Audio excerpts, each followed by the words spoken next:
So, hello po sa inyo mga kaboxing, mga kaibigan. Ito pong Manny Pacquiao sa MB Promotions presents Blow by Blow ay sasahimpapawid na pong muli.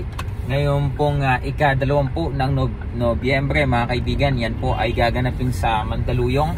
At napakaraming exciting bouts. Now, of course, hindi ko kabisado lahat mga kaibigan. But isa po sa talagang pakakaabangan po natin ay isa sa future ng Philippine boxing. Ito po ay si Christian Pete Lorente na magiging main event po sa darating pong blow by blow first fight card na yan. Ang kalaban niya po ay isang veterano, si JR Magboo mga kaibigan. At si JR Magboo ay talagang marami na ding nakalaban na malalakas.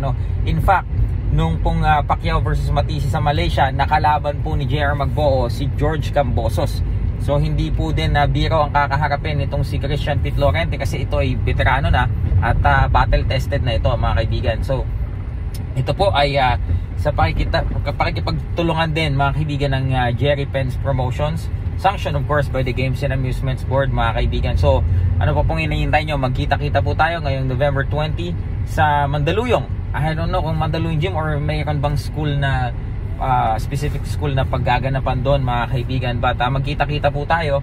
At kung sa mga nagtatanong naman po saan mapapanood ng blow by blow, kasi dati po kung hindi ako nagkakamali, bata pa kasi ako noon parang channel 13 ang blow by blow, correct me if I'm wrong, or channel 5 or channel 9. So alin man dyan sa mga government owned station yata na yan ay nagpalabas ng blow by blow At kasi parang naalala ko siya, pero parang mas naabutan ko yung In This Corner kung saan parang si channel 13 yata ito So mga kaibigan, ito po ngayong blow by blow ay mapapanood po. Ang media partner po dyan ay One Sports.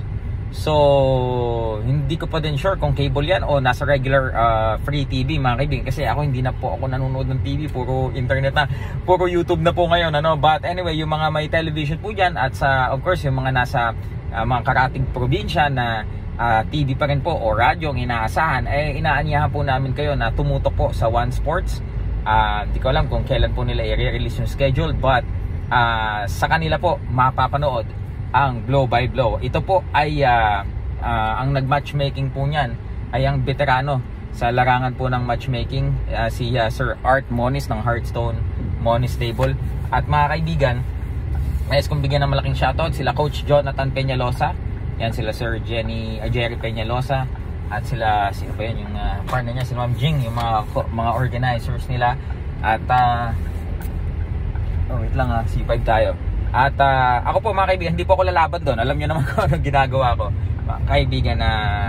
Ako po ang magsisilbing punong abala, ang magiging ring announcer, ang boboses sa blow by blow po na event na ito mga kaibigan. So I know that most of you guys are excited na din po ako maging parte ng history, kasi ang remake po ng blow by blow kung saan naging sikat si Senator Manny Pacquiao ay isa pong kasaysayan ng Philippine boxing. Kasi kung ito po ay magiging tuloy-tuloy, regular masasaan pat ito din po ang magiging stepping stone ng mga boksingero na mabibigyan ng pagkakataon ng MP Promotions din na mailaban sa labas ng bansa.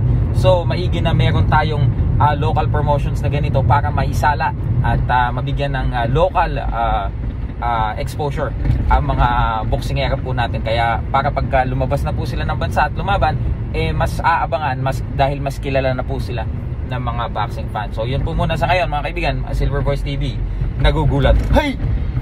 Peace.